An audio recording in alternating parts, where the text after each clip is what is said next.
How do we begin? How do we usually begin? Oh, God, how do we usually begin? I don't think there is any usual. Is it? I think how we usually begin, actually, is with me saying something along the lines of, well, how should we start? And then we just end up starting. So we started. There we go, then. Excellent. That's how we begin. We've got to have a yawn within the first 30 seconds. That is de rigueur. Are you speaking into that microphone? I am speaking into that microphone. Okay, It's tilted downwards slightly. Maybe I should tilt it up. I'll tilt it up. Oh. Okay, well, there we go. That's the admin taken care of. Excellent. I bet you're glad we kept that in, listeners. Everybody loves this bit, don't We would like to... Well, I said we would. You weren't aware that I was going to do this, so this is nothing to do with you. But I would like to dedicate this episode of the David Eagle podcast to the lady who came up to us after our theatre production that we've been doing over the last 2 weeks. It's a very long theatre production. She came up after the show that we were doing, the Ballad of Johnny Longstaff. She was this woman, apparently very glamorous-looking, glamorously dressed, flamboyant woman in her 80s. And she came up to us afterwards and she said, I am a theatre reviewer. The last person in the theatre that I shook the hands of was Harold Pinter. Mm-hmm. And I would like to shake your hands tonight.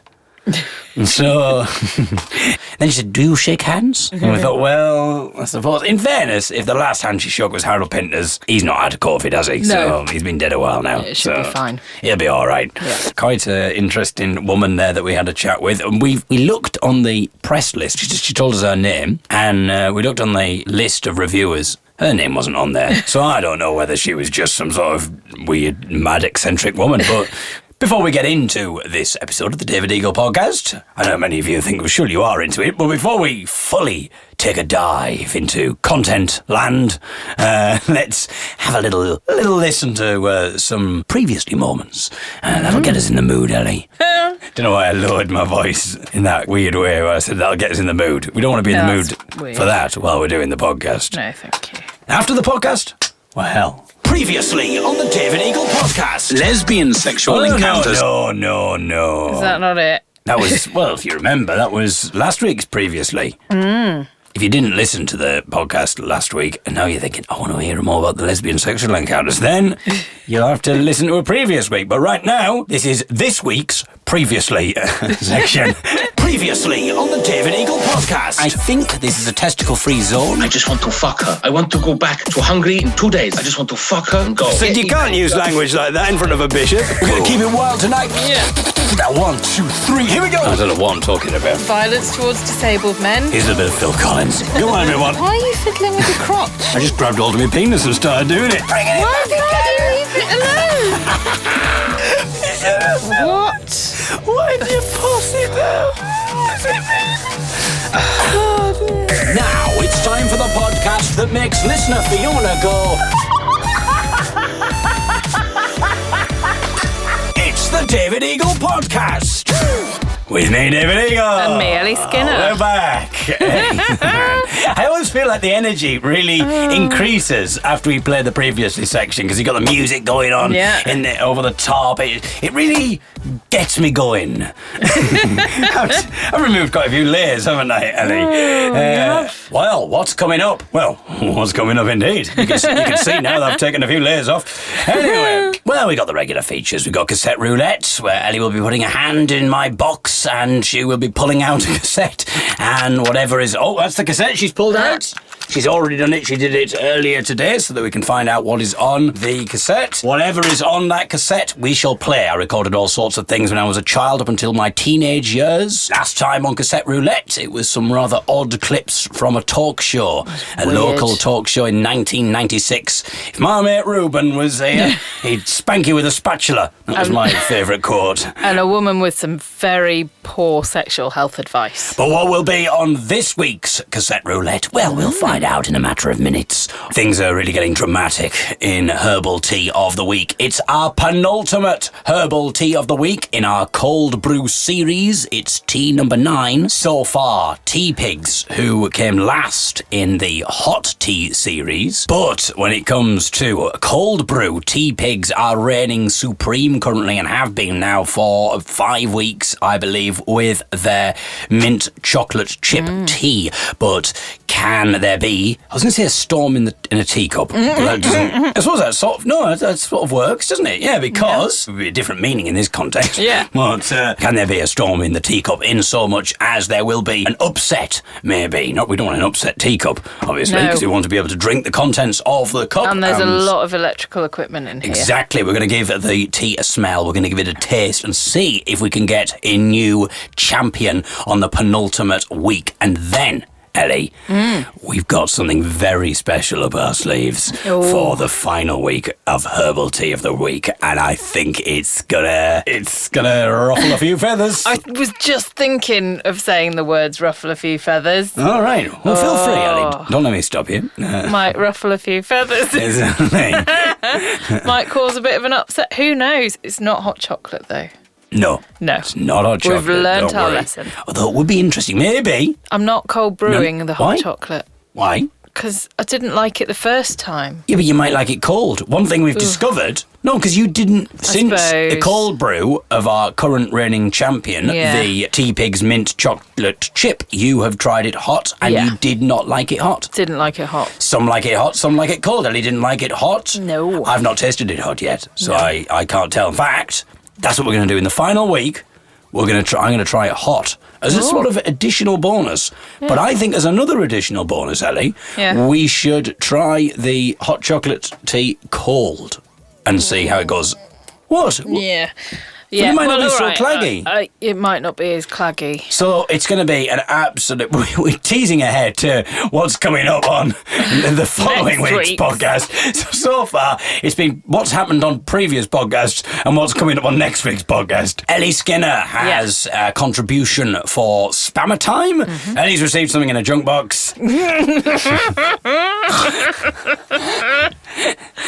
And she'll be telling us all about that on Spammer Time. And there'll be a few stories and anecdotes and maybe some comments along the way too. All that and more coming up on this week's The David Eagle Podcast with me, David Eagle. And me, Ellie Skinner. You know what? I'm almost yearning for the days of What's the Time, Mr. Eagle. We won't be able to do that for a while, though, if we were to bring it back. Because you'll... Bloody hell. Monitor. Because you'll be away and you'll have to... I've just hit the monitor with my bottle of water there. We've got a pet lizard now. See what I did there? Monitor lizard? Yes. All right. Yeah. I was laughing internally. I just suddenly doubted. Monitor lizards have really, really, really vicious bites and you can get sepsis from them. Oh. And I saw one that was like 6 feet long. Animal fact. When I was but in no Tanzania. Penis in there.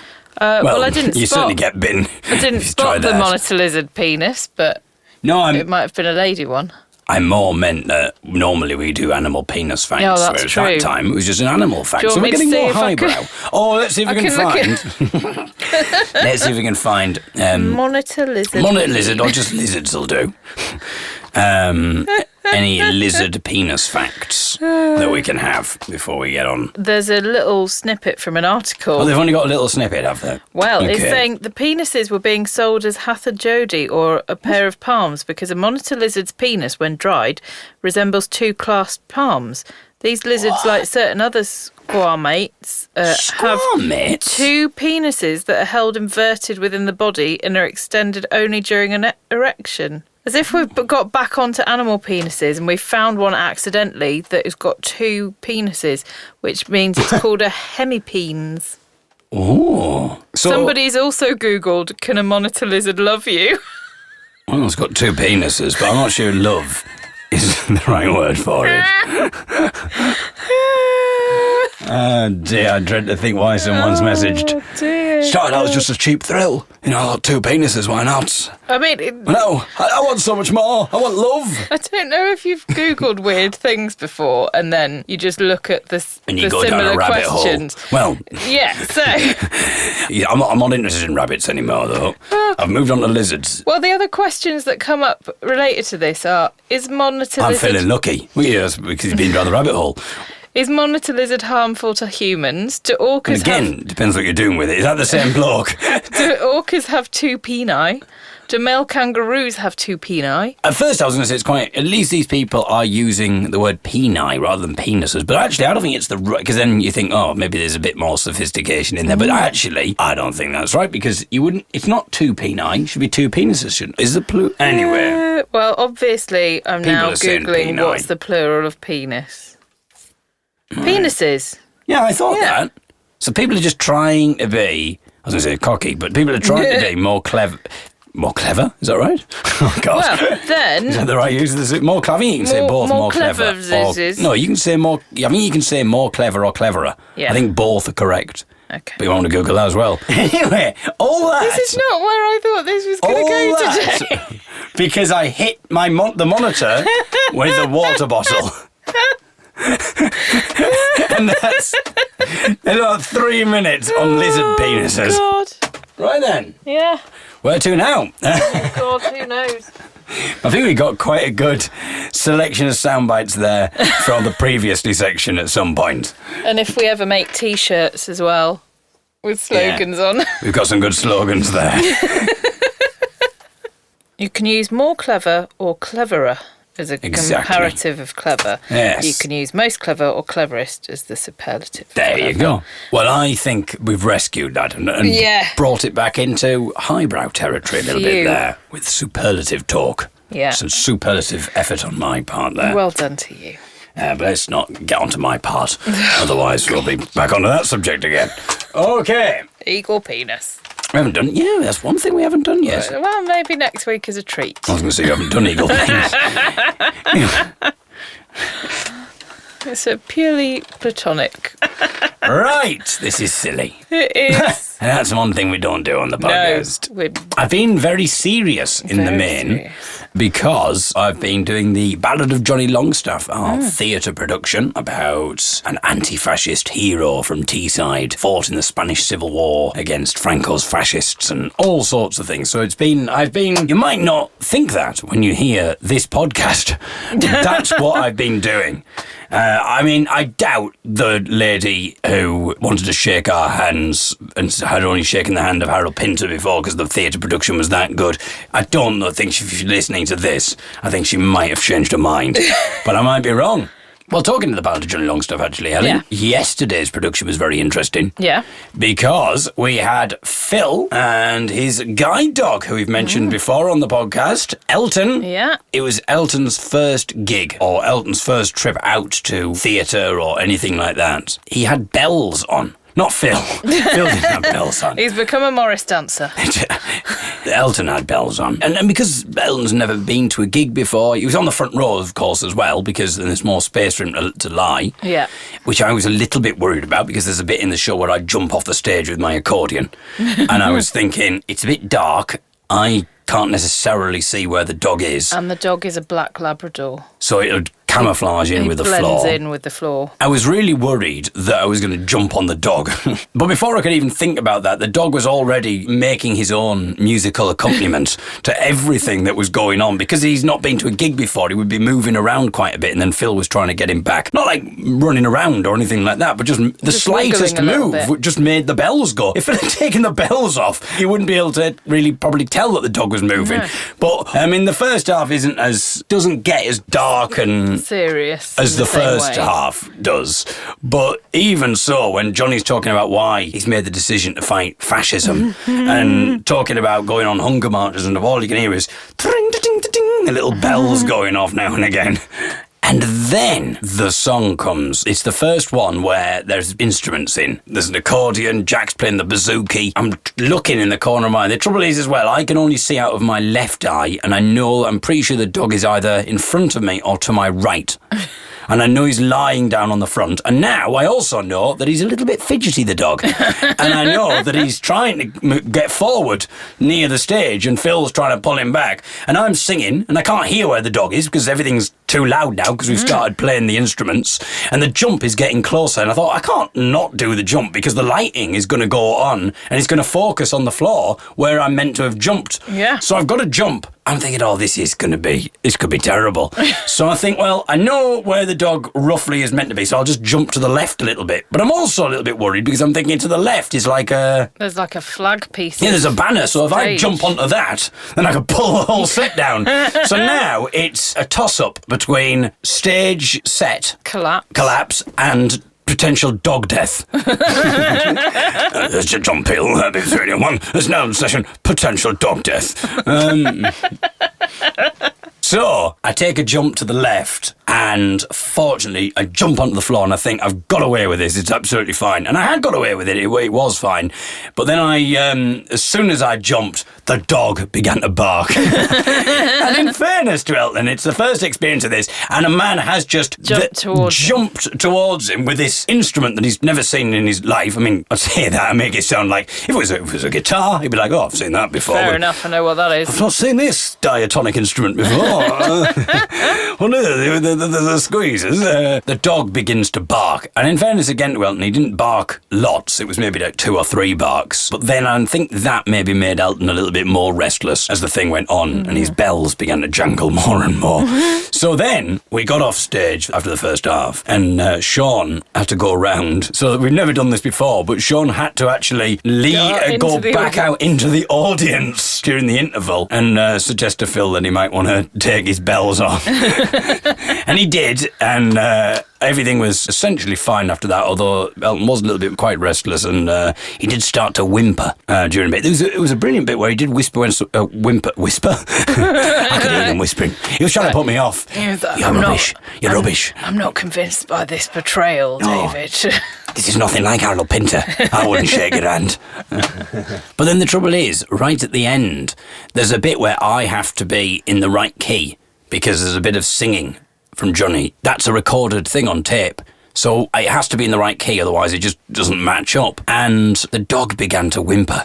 Elton began to whimper. Okay. That was me whimpering like a... I know what it... Well, I think the listeners can probably work out what it... Oh, like a Labrador. Of course, because if it was a different dog... Well, go on then, do your terrier. What? I don't know. All right. Oh, but I know what Labradors and Retrievers sound like. So what's the difference? And the last one. That was like... that was because I was trying not to laugh because of the face you were pulling. That's like a Labrador that might have been like a Frank Spencer in a previous life. Betty. Betty. Anyway, so the dog was whimpering. But before that, actually, when I did jump and the dog barked, because it was a song about rambling and the right to roam, I did make a hilarious joke about the fact that the reason the dog barked is because in a former life he used to be a gamekeeper. And the audience liked that, so I got it. And there was another bit as well. I like that you've described it as a hilarious joke as well. If I had the recording of it, the audience reaction would, I think, live up to my testimony there. Yeah. And then there was another bit where the dog whimpered at the perfect moment. It was when Sean was talking about vino. And I said, that was perfectly choreographed in that song, because as soon as you mentioned vino, the dog gave a little whine. Yeah. And the audience loved it. So then the dog I was worried that the dog was going to whimper during that bit, and then it was going to put me off the key. And I wouldn't know what key to come in, because I have to start the singing in the right key. And I thought, if the dog starts whimpering, but fortunately there wasn't any whimpering at that point. It was absolutely fine. So, well done. Sort of well done to Elton. It could have been a lot worse. Put your hand in my big box, pull out a cassette. We have no idea right now what's on it yet. But then we press play, we'll hear what we get. It's time to play a game we call Cassette Roulette. Talking to Phil's, here's a little message from regular listener Phil, a little voice message. If any listeners would like to leave voice messages, you can do that on the Facebook page. Yeah.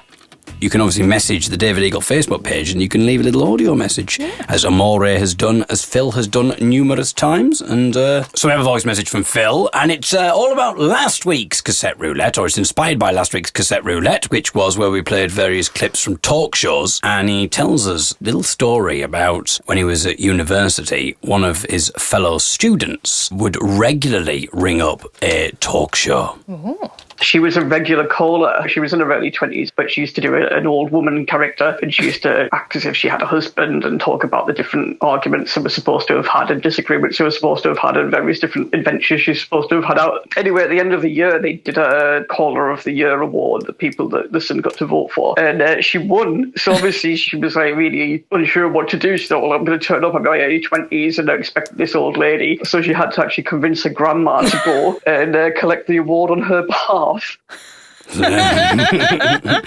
It wasn't like Catherine Tate that he was at university with.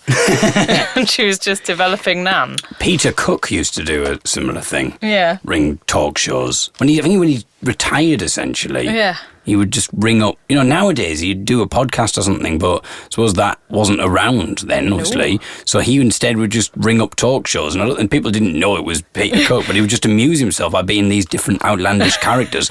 And then I think actually they've been released now. Oh, cool. So I think they're available. There's what's it called? Something at the end of the rainbow or something. Oh. Type in Peter Cook Rainbow. Okay. Over at Rainbows. Oh, it's a 2 CD album. There you go. A little recommendation for you there, listeners, if you would like to partake. But keep listening to the podcast. That's something better I can listen to. Thanks, David, for that. At least I got something from this podcast. We've got David and Ellie either confusing themselves or Peter Cook being funny. I don't know what year we're on. I think we're probably about 98, 99, something like that. We're going to have some more clips from radio shows. In fact, I think all of these clips are from TFM, again, the radio station in the Teesside area. I don't know who these two presenters are. They're very strange. And let's play a game of Spot the Mistakes. My breasts are as big as mountains. Please play some metal from Dude. Dude! Hey guys, play Hanson. Hanson MM Bop. Yeah, Bop. I was a TOG. See, that's the first mistake. Hanson MM Bop. Hanson Bop. Okay. Mistake 1. Hey, Hanson MM Bop. Yeah, Bop. I was a TOG till I took my daughter to Feel the Noise Loud. Now forget Terry Wogan. It's TFM for me. Not even noticed that one? Well, a tog from Terry Wogan. Yeah. Was a tog and had 2 Gs as well. This presenter has read I was a TOG. Yeah. So he obviously doesn't know that Terry Wogan's fans are called togs.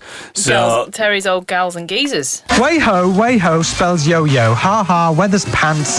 Your show's great. Quality tonnage from... Now, my first thing is, what the hell's he going on about? This texter, way ho spells yo-yo. I don't know. What does that mean? But then he obviously wrote quality tunage. And he's read it out as quality tonnage. See, every message he reads out, he makes a mistake in it. Ho spells yo-yo. Ha ha, weather's pants. Your show's great. Quality tonnage from Kev. My mate Dan wants you to play some metal.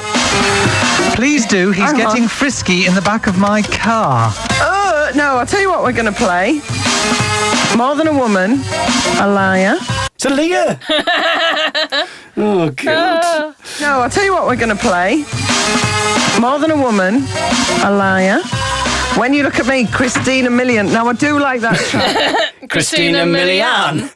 So, either they're doing it deliberately, which I can't understand why they would be, but everything they say, they've got wrong.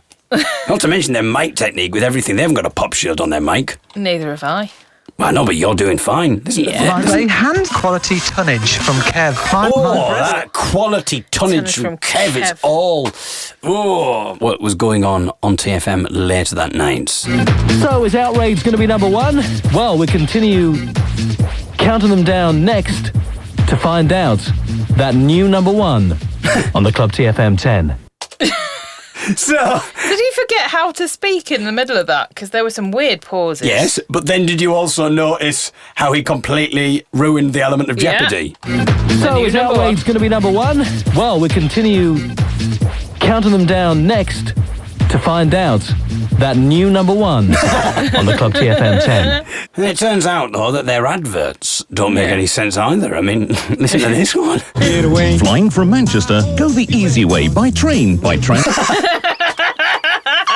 Fly the easy way by train. Get away. Flying from Manchester, go the easy way by train by TransPennine Express.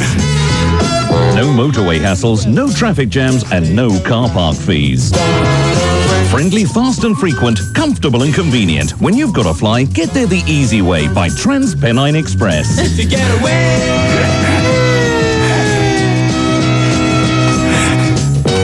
So I think it means take a train to the airport. Yes, it does. But it doesn't mention that. I mean, nowadays, you know how gullible people are. You don't have to look at like the conspiracy theories doing the round on Facebook and what people believe. So they're like, hey, did you know you can fly by train now? TransPennine Express? Absolutely brilliant. And it's really comfortable, apparently. Really convenient, not to park the car. Hey, and the train station's a lot easier to get to than the airport, so I'm in. TFM, the number one station in the region, asked Glenn Crawford from Hartlepool Reproduction Centre what he thinks about radio advertising. We've been on the air. What the hell's Hartlepool Reproduction Centre? No wonder this. You know, Hartlepool for a long time was number one for teenage pregnancies. No wonder if they've got a reproduction centre. TFM, the number one station in the region, asked Glenn Crawford from Hartlepool Reproduction Centre what he thinks about radio advertising. We've been on the air now for 2 to 3 years, and it just seems to get better. Why? What makes you say that? Every time we start a new campaign... So, they've obviously, this person's just recorded a message about, they've asked him to do radio, you know, say something about how radio advertising's helped his business. Yeah. Presumably for a massive discount. Surely they can just do it where he says because. Wouldn't it have been better to have gone, radio advertising's really helped my business because... And then that's it? Yeah. Rather than, why? What makes you say that? It was such an odd thing as well. Why doesn't the voiceover just say why? Why? Tell us why, Glenn. Rather than, why? What makes you say that? It's such an odd way of talking. And also, this person with a really thick sort of Hartlepool accent, and then this other person who's like really posh. And you can tell they're recorded in two different venues. Yeah. One's in a studio, one it's so odd. Seems to get better. Why? What makes you say that? Every time we start a new campaign, we see a definite increase in customers through the doors. Since we started advertising on the radio, we've found there's been less and less need to use other forms of media, as the results from the radio campaigns have been so successful. He's clearly reading this. Yeah. Clearly reading it. Someone's just written this for him. And finally, Glenn, would you recommend advertising on TFM? I'd quite happily recommend advertising on TFM to anybody, unless, of course, they're one of our competitors. To find out more about radio... So he's not reading that joke. Someone's written it and they've gone, oh, just read that out, Glenn. I would quite happily recommend advertising on the radio. Unless they're one of our competitors. Because he's not reading it as a joke. He's not going, unless, of course, they're one of our competitors. Unless, of course, they're one of our competitors. To find out more about radio advertising, call TFM Sales. You're talking to me? I don't need to find out more. I'm advertising on the radio. Did you not hear me? And who are you? They're one of our competitors. To find out more about radio advertising, call TFM Sales on Stockton 615 111. Radio advertising definitely works. Radio advertising definitely works. Now, can I have me discount? You said you'd give me a massive discount if I read this. Hello. Oh, who are you? I'm Tom. From the Jennings advert, they said they'd give me a discount as well, and they never. Now I've had to turn to me drink. Don't... Anyway, that's a back reference there, listeners, to a previous episode of the Dirty Go podcast. How are you doing on that swing, Fiona? Okay, Ellie. Yeah. So bearing in mind, it's Saturday night. This is what DJ they've got mixing up the hits on a set. So you've heard me DJing. I'd argue that I wasn't that far off getting a spot on TFM with this. Check out this little DJ mix here. See what you think about this.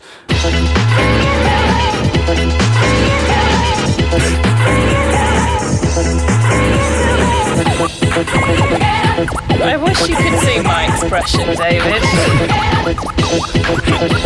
Ooh. No, this is making me feel very uncomfortable. Oh, will it stop soon?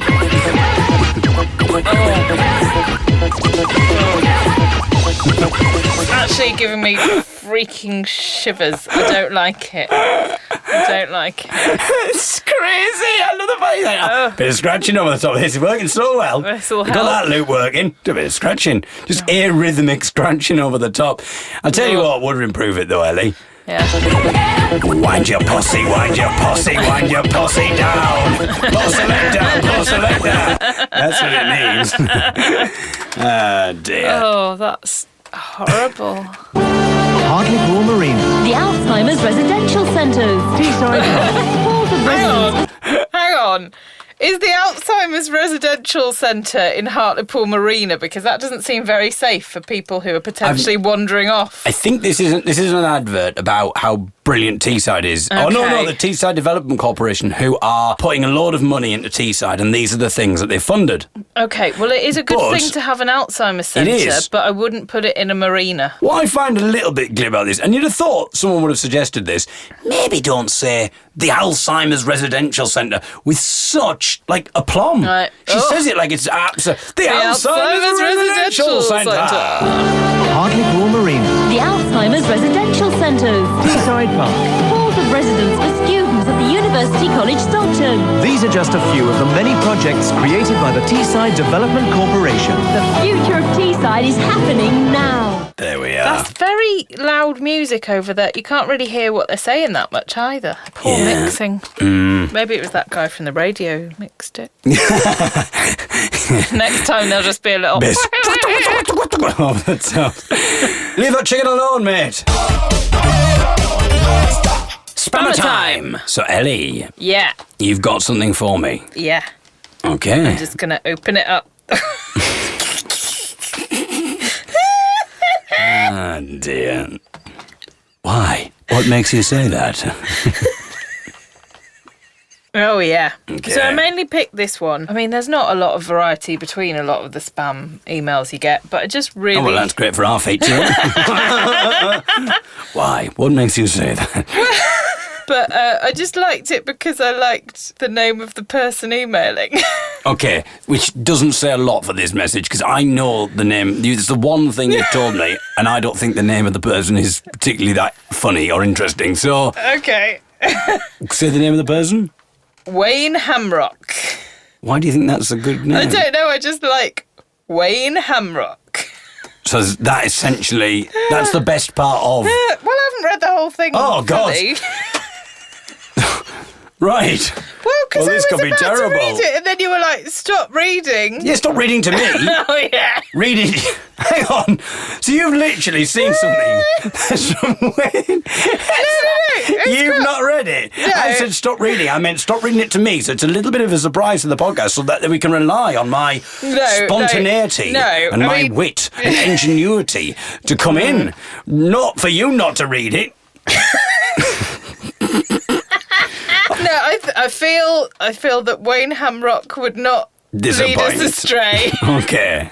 So it's the email address is from Isbank of Turkey, which is a good start. Right. And then the title of the email is Attention Fund Beneficiary. Attention Fund Beneficiary. I am Wayne Hamrock, Head of Inspection Unit, United Nations Inspections Agency in Columbus International Airport, Ohio. Well, you don't need the airport anymore. You can just take the train. Exactly.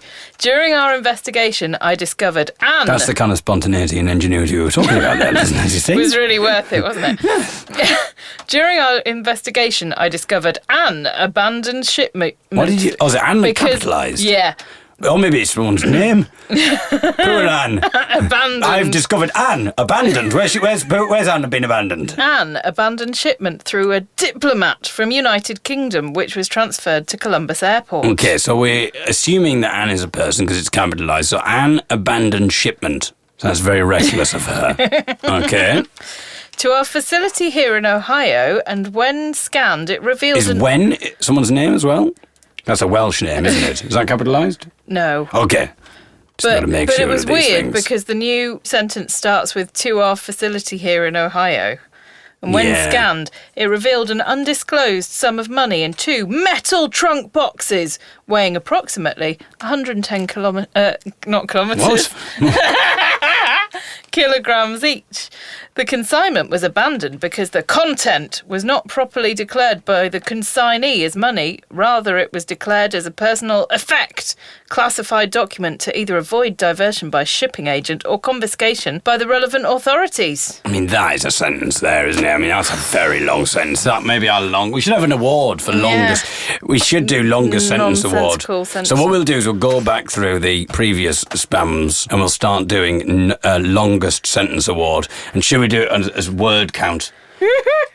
37. 37 words long, that sentence. It's almost like an academic sentence, but really not. We're not sure if that's the winner yet. We don't know because we yet. haven't checked it with the other ones, but we will do, and next week we will have results for you. The diplomat's inability to pay for non-inspection fees, among other things, are the reason why the consignment is delayed and abandoned. By my assessment, each of the boxes contains about $4 million or more. They are still left in the airport storage facility till today. The consignments, like I said, are 2 metal trunk boxes weighing about 110 kilograms each, internal dimension, width 61, by height 156, by depth 73 centimetres, effective capacity 680 litres.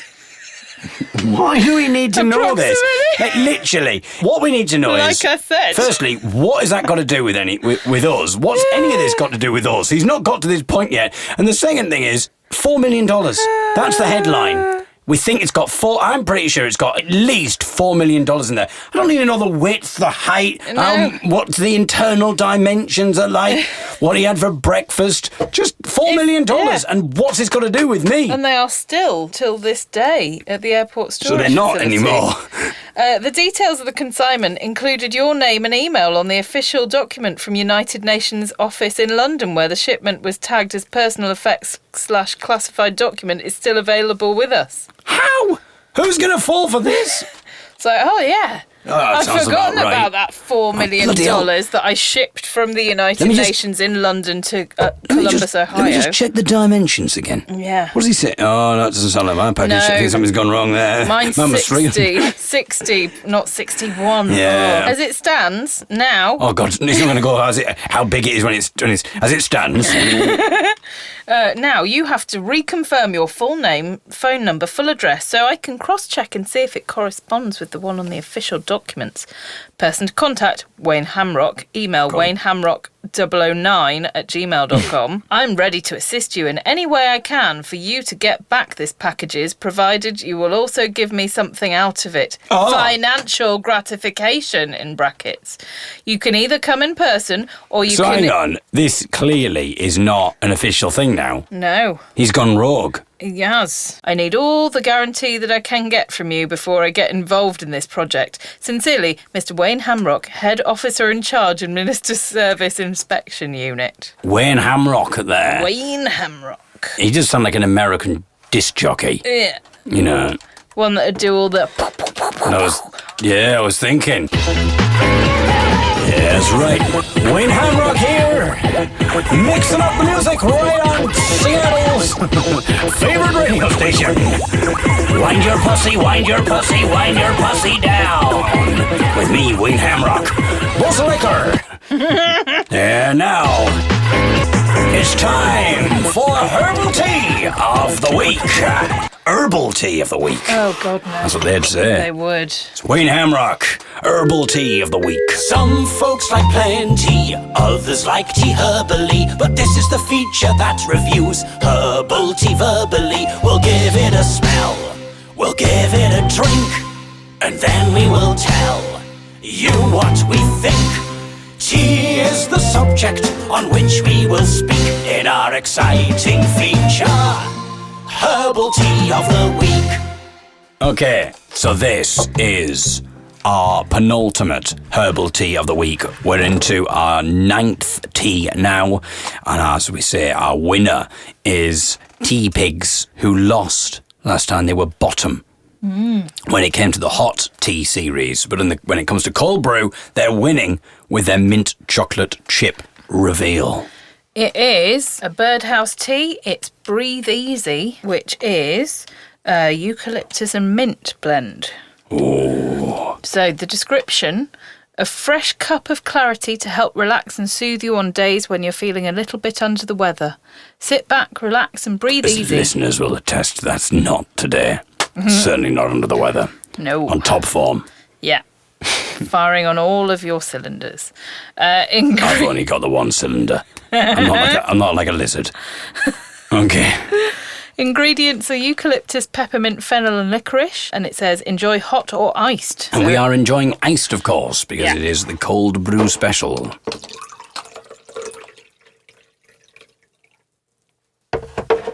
Lovely pour. Calm down, Elton. I'm not talking about you. There you go. Let's have a smell of this then. Oh. Oh my goodness. And there it is. Yeah. Right. Okay. Oh, fresh. Oh, it's lovely. The mint is coming out, but that eucalyptus, it's like I want a bath in it. It's lovely. It's like it's oil. I suppose because you get eucalyptus oils, doesn't it? Yeah, you do. It's oily, and but it's lovely. It's like, okay, I know what I'm going for. Well, especially given that I have been a bit sniffly recently, I thought this would be quite good because if it's meant to, clear your sinuses and stuff, let me bring up our notes on previous ones so I can put the score down. Okay, I'm ready. I know what I'm going to say. For smell. Are you ready, Ali? Yes. 1, 2, 3, 9.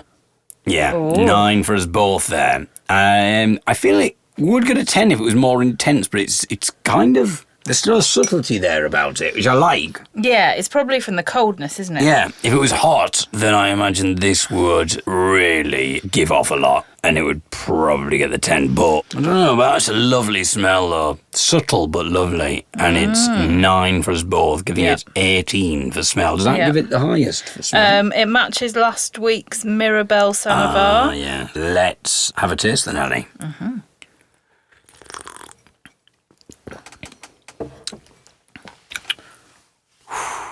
Mm.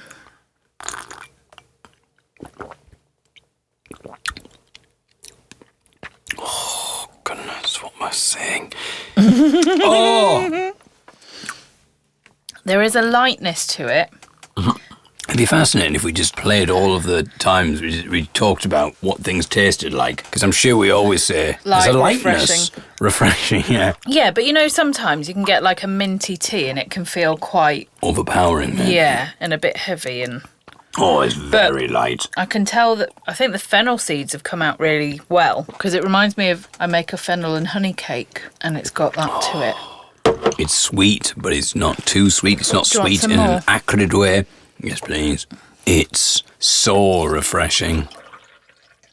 And we know that I don't like licorice on the whole, but this is lovely. And I do feel it kind of clearing through my brain. Oh, well, let's do the podcast again. I mean, that is liquid heaven. For me, it's just delightful. And I feel it really loosening my throat. Sometimes I've said that it makes my throat a bit tight or there's a bitter feeling. This hasn't done that. You might even notice my voice has gone a bit lower. It feels like it's loosening my throat, and it feels like it's really... It's giving you a deep throat. We're going to have to review it now for taste. Are you ready, Ali? Yeah. Okay, after 3. 1, 2, 3, 10. Oh! It's happened! It's happened! So, unless I'm missing something, we have a new winner. I think we do.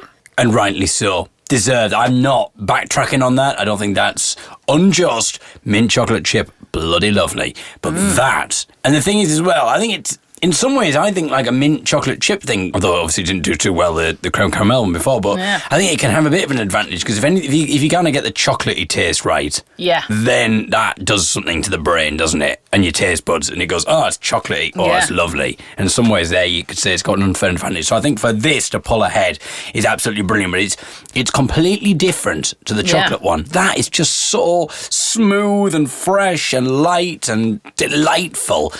Oh, it's a deserved win. And Ellie, tell us how much it's won by. Our previous one, of course, mint chocolate chip, was on 36. And this has got 38. 38. Out of 40. Yes.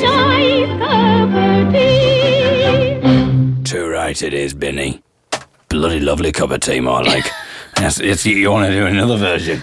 It's a bit too late for that. She died like 30 years ago. Anyway. Oh, now you tell us, David. Don't ruin the mood. Bloody lovely cup of tea. That's really good. Thanks. It's really good. Put a crackling effect over the top of that, Ellie. Well, I'm not sure I can physically do that myself. I could do that. But I could do like the old record crackle. Yeah. And also, if you cup your thing around your hands like this. Yeah. You're cupping your hands like that, so it's more like a gramophone. I think I need to take a bit. Two, like this. Because my impression of like the crackling would be. Do that again, so look, watch this, for instance. So this is how the old records sound.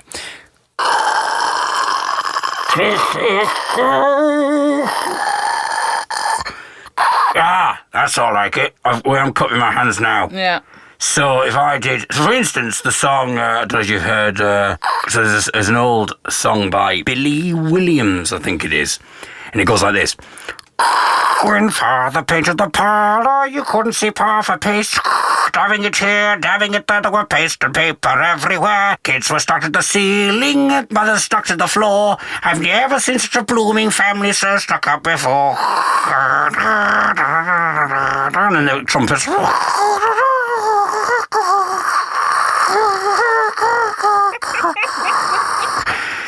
Anyway, so basically, I mean, you probably don't need to do a nice cup of tea now, but... There you go. There we go. Maybe this off. As the record goes off.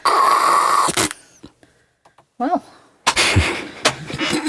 I'm not sure that's where I thought this evening would be going. Or, if you're doing like a record crackle, maybe something like, because it's got to have more like the... in, so you put the record on. You're getting out the sleeve there. That's me getting out. I'm just doing all this with my mouth.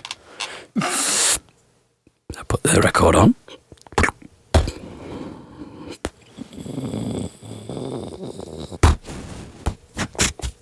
At some point, we'll have to see if Richard can do some of his sound effects for us. Oh, yeah, your brother. He's really, really good at making... So he... you could do sound effect of the week. He worked it out. I think he got... Did he? Oh, I'm glad about that. He shouldn't have stuck it up there in the first place, but... Anyway. I think he got inspired when we watched Spaceballs, and there was the guy who was talking about the bleeps, the sweeps, and the creeps. And they're like, what? And like, the bleeps, the... and the sweeps, the... I mean, that's pretty good. And then the creeps, which are... Anyway, it's the guy who also really did... Police Academy. Yeah, but Police Academy, yeah. And Richard could do it. He can do like suction cups going up walls, and he can do a good boomerang or helicopter noise. Sometimes, and he's very good at birdsong. So we'll have to... Yeah, we'll have to get him He's very on. shy, though. Maybe we never get him to talk. He just does the noise. Just go, surely he'll just do the noise. Can he just do the noise? And we'll not say that it's my brother Richard. We've just said it's your brother. I know. I mean, forget that, listeners, okay? Anyway, we've moved on, but that was Herbal Tea of the Week. And new winner. A bloody lovely cup of tea. I've got a record now. A bloody lovely cup of tea. Oh, the record's got stuck. It doesn't do that, would it end? Well, I don't know. I don't know what your hand signals at me when you're just punching me in the face. I've got it. That's the needle. And we shall end, of course, as we often do, with a randomly selected file from the index of all the various sound clips that we play on the podcast. I'll shuffle them up and just press the button, and we'll see what the sound will be. Are you ready, Ellie? Yeah. From me, David Eagle. And me, Ellie Skinner. Goodbye. Bye. Just pulled the... What did I do that for? What an idiot.